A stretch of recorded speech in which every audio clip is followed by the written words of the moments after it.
Μόλις γύρισα από τις διακοπές μου, στις οποίες όμως κόντεψα να πεθάνω. Γλίτωσα από του χάρου τα δόντια κυριολεκτικά την τελευταία στιγμή. Ακούστε τι μου συνέβη. Φέτος πήγα στα Λουτρά Πόζαρ στην Πέλα. Το πρώτο μου λοιπόν απόγευμα εκεί μου είπε η γυναίκα μου: θέλεις να πάμε για καφέ στον ξάδερφό μου, ο οποίος μένει σε ένα αγρόκτημα λίγο έξω από το χωριό? Εκεί η φύση είναι μαγευτική. Θα γαληνέψει η ψυχή μας, θα ηρεμήσει το κεφάλι μας. Ναι, αμέ της λέω: πάμε. Φτάσαμε λοιπόν στο αγρόκτημα, το οποίο ήταν πολύ μεγάλο και περιφραγμένο από ψηλά κάγκελα. Καθώς βαδίζαμε προς την κεντρική είσοδο, είδα όμως ότι μέσα στην αυλή στεκόταν εντελώς ακίνητο ένα λευκό σκυλί, το οποίο όμως το ύψος ξεπερνούσε το 1,5 μέτρο. Αφού στην αρχή νόμιζα ότι ήταν άλογο. Δεν έχω ξαναδεί ποτέ στη ζωή μου τόσο μεγαλόσωμο και μειώδες σκυλί. Τι είναι αυτό, ρε, είπα στη γυναίκα μου. Αχ, μου λέει, ξέχασα να σου το πω. Πέρσι ο ξάδερφος αγόρασε έναν ντόγκο Αργεντίνο. Συγγνώμη, της λέω, αυτή τη σημαντική πληροφορία δεν μπορείς να μου την πεις νωρίτερα ώστε να έχω προετοιμαστεί ψυχολογικά? Διότι η επικινδυνότητα αυτού του σκύλου ισοδυναμεί με μία λίμνη γεμάτη πυράνχας. Καθώς λοιπόν φτάσαμε στην κακελόπορτα, το σκυλί σήκωσε το αριστερό του φρύδι και με κοίταξε κάπως έτσι. Για να μην νομίζει όμως ο σκύλος ότι είμαι κανένας χθεσινός φλούφλης, σήκωσα και εγώ το δικό μου φρύδι και ανταπέδωσα το βλέμμα. Καθώς όμως κοιταχτήκαμε, είδα ότι το σκυλί σκεφτόταν: ρε, κοίτα ένα μαλάκα που πρέπει να πηδήξω απογευματιάτικα. Οπότε χαμήλωσα το βλέμμα και είπα στη γυναίκα μου: πάρε σε παρακαλώ τηλέφωνο τον ξάδερφο να έρθει να το μαζέψει, διότι αυτό θα μας φάει ζωντανούς. Τον πήρε λοιπόν τηλέφωνο, βγήκε μετά από λίγο το παλικάρι και φώναξε: κάτσε! Αμέσως έκανα και εγώ να καθίσω. Τι κάνεις εκεί, ρε, μου λέει η γυναίκα μου, είσαι φλαμμένος? Δεν το πες εσένα, στο σκύλο το είπε. Της λέω: έχω φοβηθεί τόσο πολύ που μπερδεύτηκα. Ήρθε λοιπόν ο ξάδερφος, μας άνοιξε την πόρτα, μας καλωσόρισε και μας είπε: ελάτε μέσα, ρε παιδιά, μη φοβάστε, δεν δαγκώνει. Του λέω: ναι, με τέτοια σαγόνια αυτό δεν δαγκώνει, καταπίνει μόνο. Μου λέει: τι λες, ρε, είναι η πιο ήσυχη σκυλίτσα του κόσμου. Αμπά, του λέω, θηλυκό είναι το σκυλάκι σου? Ναι, μου λέει. Δεν το πρόσεξες? Όχι, του λέω, διότι τόση ώρα εγώ την κοιτούσα στα δόντια, όχι στα βυζιά. Ρε, μου λέει, μη φοβάσαι καθόλου. Είναι πολύ υπάκουη και εκπαιδευμένη και ακούει το όνομα Ντίας. Και από πού βγαίνει, του λέω αυτό? Από το εγκληματίας? Ρε, μου λέει, το σκυλί είναι πένα, το έφερα προσωπικά από την Αργεντινή. Γιατί, του λέω, δεν το θέλανε πια εκεί? Έτρωγε τους χωρικούς. Μου λέει: σταμάτα να λες βλακίες και χάιδεψε έτσι στο κεφαλάκι για να γίνετε φίλοι. Δεν υπάρχει περίπτωση, του λέω. Η μάνα με μένα με γέννησε με 2 χέρια και θέλω να συνεχίσω να τιμώ αυτή την οικογενειακή μας παράδοση.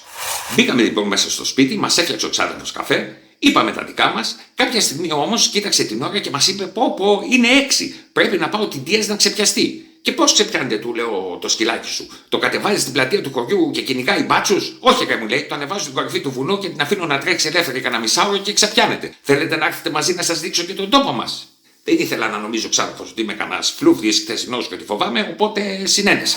Βγήκαμε από το σπίτι και ο ξάδερφος φώναξε στην Ντίας: βόλτα! Αμέσως το σκυλί έκανε ένα στριφογυριστό επιτόπιο άλμα τουλάχιστον 20 μέτρων, σαν και αυτά που κάνει ο Πετρούνιας όταν τελειώνει το σετ του στους κρίκους για να πάρει το Ολυμπιακό μετάλλιο, και προσγειώθηκε στην καρότσα του αγροτικού. Μπήκαμε κι εμείς στο αγροτικό. Η αλήθεια είναι ότι δεν είχα ξαναμπεί σε αγροτικό, ήταν λίγο άβολα και εγώ ένιωσα σαν τον Μπαρμπαστάθη. Τέλος πάντων. Ξεκινήσαμε λοιπόν για την κορυφή του βουνού, ακολουθώντας ένα αφιδογυριστό χωμάτινο δρομάκι. Μετά από 5-10 λεπτά φτάσαμε εκεί πέρα, σταματήσαμε, κατεβήκαμε από το αυτοκίνητο, αλλά κοίταξα την καρότσα η οποία ήταν άδεια. Ξάδερφε, του λέω, το σκυλί χάθηκε, θα μας έπεσε σε κάποια στροφή. Ρε, μην αγχώνεσαι, μου λέει, τα κάνει αυτά. Αν στη διάρκεια της διαδρομής δει κάτι που την ενδιαφέρει, πηδάει από το αυτοκίνητο, πάει και το πιάνει και παίζουν μαζί. Ναι, αλλά του λέω, αυτή τώρα μπορεί να έχει πιάσει καναπεδάκι και να παίζει μαζί του κρατώντας στον το λαιμό. Μήπως πρέπει να βρει την αστυνομία, το στρατό, να μας βοηθήσει? Όχι, ρε, μου λέει, μην αγχώνεσαι, δεν ασχολείται με παιδάκια, μόνο με ζωάκια. Εκείνη τη στιγμή ακούω ένα φοβερό βουητό και βλέπω από το βάθος του κομματόδρομου την Ντίας να ανεβαίνει με τα χείλια, με ανάποδα τιμόνια. Στα 20 όμως μέτρα είδα ότι στο στόμα της κρατούσε ένα καφέ χνουδωτό πράγμα που έκανε ουι. Ξάδερφε, του λέω, κάτι έχει βουτήξει. Πρέπει να είναι κάποιο ρακούν. Δεν υπάρχουν ρευλαμένα, μου λέει, ρακούν στην Ελλάδα. Μάλλον κάποιο κουνέλι πήρε πάνω. Έφτασε λοιπόν το σκυλί μπροστά μας, σταμάτησε και τότε μου πάγωσε το αίμα. Μου κοπήκαν τα γόνατα. Γιατί?